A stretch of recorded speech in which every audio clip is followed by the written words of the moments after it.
Viral nasib pilu siswi SMP diduga dihamili anak polisi, janji nafkahi beli susu aja tidak.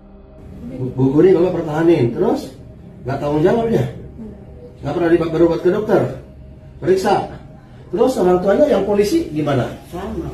Apa katanya? Ya kita datang ke rumahnya. Andreas, putri sini.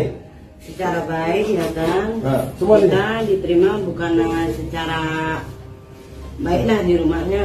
Kita minta pertanggungjawabannya, jawaban orang tua perempuannya. Ya begitu sama. Anak oknum polisi diduga menghamili siswi SMP kelas 2 viral di media sosial. Siswi SMP itu kini telah melahirkan seorang bayi. Bayi tersebut ia gendong saat mengadukan kasusnya ke Organisasi Bantuan Hukum Perisai Kebenaran Nasional yang berada di Bekasi. Bersama keluarganya, siswi tersebut menceritakan insiden yang dialaminya kepada pria berkemeja putih. Sambil memangku bayi, siswi SMP bermasker itu mengaku telah hamil kepada kekasihnya. Siswi SMP itu mengatakan ayah kekasihnya itu berprofesi sebagai polisi. Ketika korban hamil, sang kekasih justru meminta agar kandungannya digugurkan saja.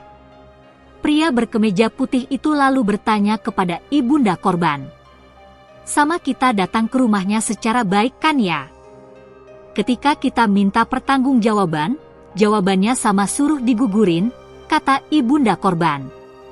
Ibunda korban mengatakan oknum polisi tersebut hanya ingin bertanggung jawab atas materi saja.